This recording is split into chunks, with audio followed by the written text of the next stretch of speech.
Olá, eu sou o professor Jair Reis e esse é o canal No Horizonte da Fé Católica. Obrigado por permitir que eu chegue até você e peço para que você acompanhe a nossa videoaula. Então, as definições de graça, a categoria graça, ou seja, a palavra graça designa, como aparece nas Escrituras, o próprio Deus que se autocomunica em sua misericórdia para o ser humano. A graça é dada gratuitamente. Graça designa a autocomunicação sobrenatural de Deus. Deus o faz por misericórdia ao ser humano, por seu grande amor ao ser humano. Mas é um dado gratuito, ela é conferida, a graça de Deus, de forma gratuita. E aí vamos à definição de graça para Santo Agostinho e Santo Tomás na sequência. Então, primeiro, Agostinho, Santo Agostinho.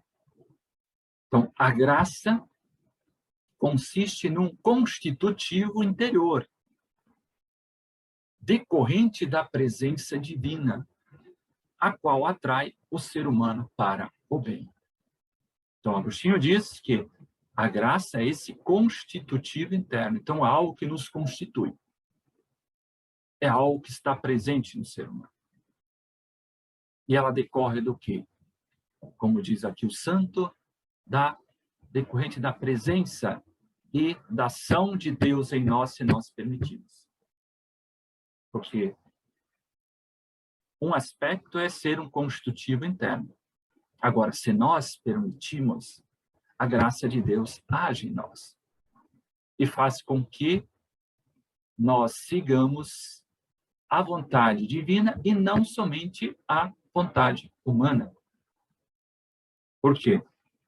Se o ser humano fica somente fechado a si, a sua vontade, ele vai seguir somente aquilo que diz respeito à vontade humana. Mas se ele se abre, se ele percebe que essa é uma realidade que já é constitutiva a graça de Deus, ele vai perceber que é Deus que age em nós. Por isso, Agostinho diz, essa presença, esse constitutivo interior, faz o quê? Atrai o ser humano para o bem. Então, na visão de Santo Agostinho, e depois, claro, da teologia como um todo, claro, toda ação boa pressupõe a ação da graça de Deus em nós.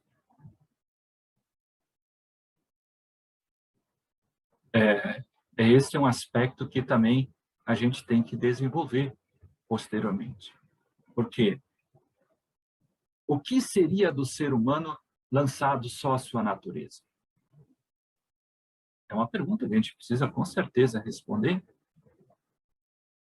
Se aqui o santo diz de que a graça, essa constitutivo ou constituição, já é algo que constitui o ser humano, que decorre, claro, do próprio Deus, nos atrai para realizar o bem. Nos atrai para que nós nos voltemos para os atos bons e justos. Então, primeiro aspecto aí da definição de Santo Agostinho. Vamos para Santo Tomás. Então, a graça divina quer expressar a certeza de que na pessoa encontra-se algo sobrenatural oriundo de Deus. Então, se a graça expressa essa certeza de que na pessoa encontra algo sobrenatural, é a presença da ação salvífica de Deus em nós. Por isso chama de sobrenatural.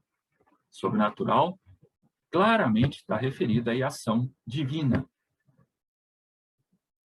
daquilo que nós falamos antes, deste Deus que se faz tão sobrenatural para o ser humano.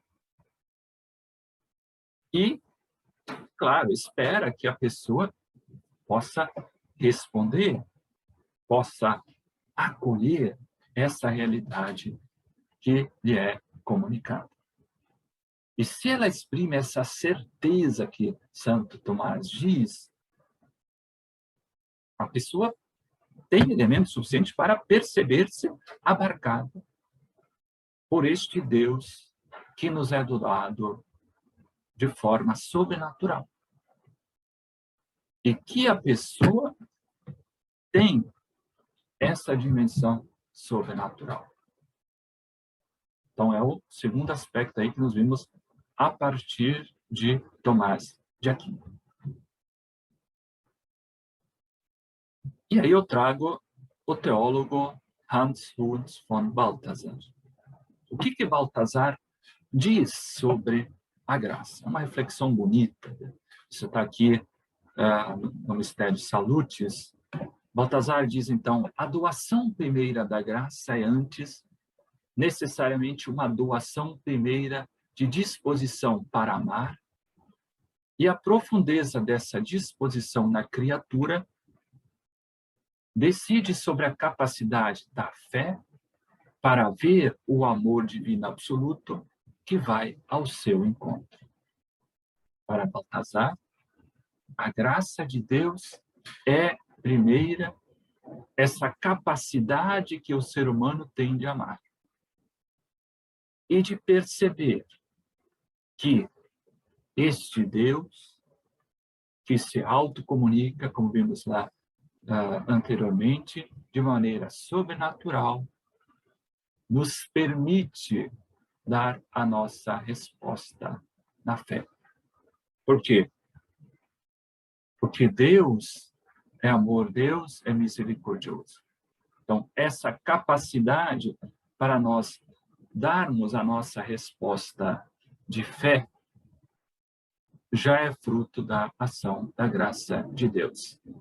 E quando diz que essa doação primeira nos dispõe, nos capacita para amar e para ver essa realidade em nós, para acolher a fé. Para quê? Então, o amor divino absoluto que vai ao seu encontro. Então, a pessoa percebe que esse Deus está vindo de encontro ao ser humano. E esse encontro, claro, alcança a sua plena resposta quando, de fato, o ser humano acorda. Então, é doação primeira para amar, que nos capacita e nos abre ao outro, não somente a Deus, mas também, claro, aos irmãos. Na sequência, eu trago um outro teólogo chamado Karl Rahner, que vai dizer que a graça penetra no mundo para curar e santificar. Agora vem a definição dele. Ela é essencialmente uma determinação, elevação e divinização da natureza e age no aperfeiçoamento da natureza. Então, primeiro ele já diz, a graça de Deus, ela penetra o mundo para curar e santificar. A cura e a santificação. Por isso, para ele, ela é uma determinação, elevação e divinização da natureza. Age para quê? Para esse aperfeiçoamento da natureza. Na relação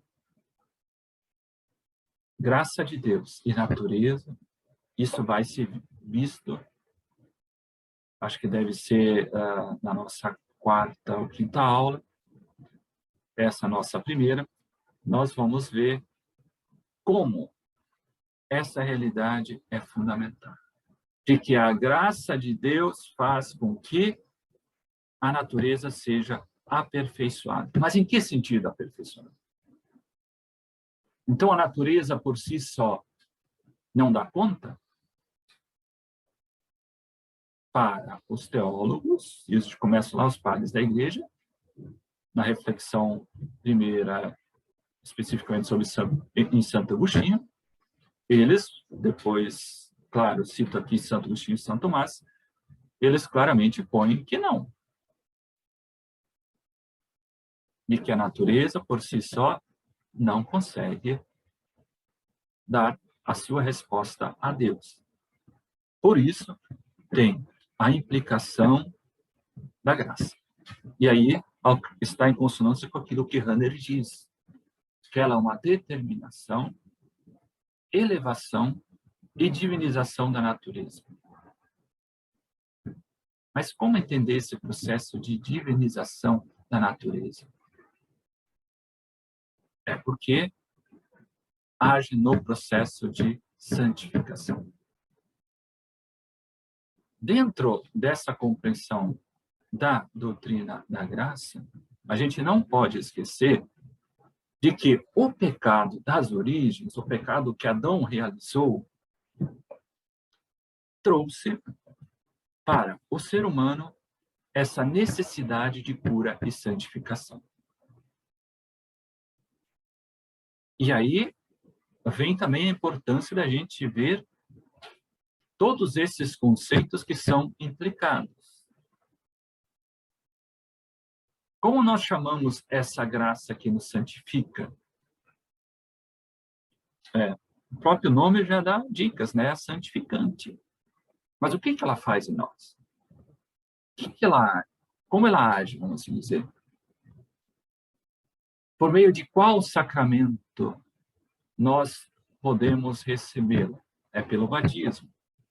Então, se ela é uma determinação, elevação, e vimos que a natureza humana precisa ser, sim, santificada, divinizada, porque o pecado original acabou tornando essa natureza pior do que com a criação. Porque como o pecado das origens, o pecado lá de Adão e as consequências que, claro, chegam para todos nós precisamos da graça santificante. Tudo isso vai querer com que vocês se percebam já abarcados por esta realidade que está em vocês. Porque quanto mais vocês vão conhecer, mais vocês vão conseguir aprofundar, não só no conhecimento, mas na experiência de Deus de vocês. E como falamos, se é uma realidade que está ofertada a todos, até ajudar os outros a perceber isso, por que não? Então, retomando aqui o aspecto, a graça então é essa determinação, elevação e divinização da natureza.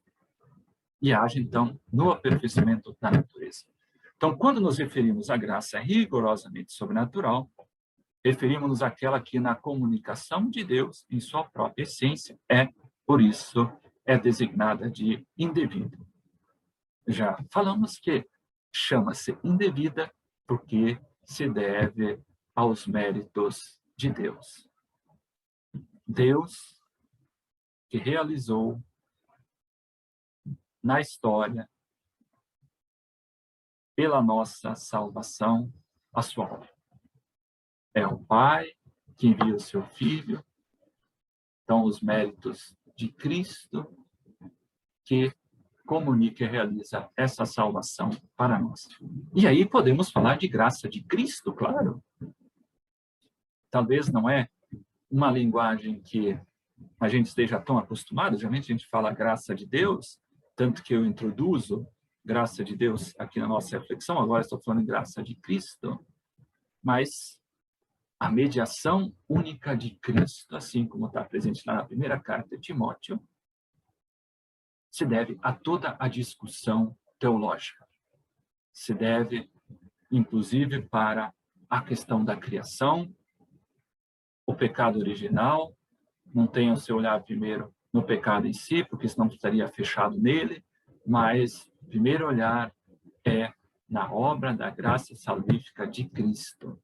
Então, podemos sim dizer graça de Cristo, aquilo que Cristo mereceu por nós, e que a gente sabe a centralidade do evento da cruz e ressurreição.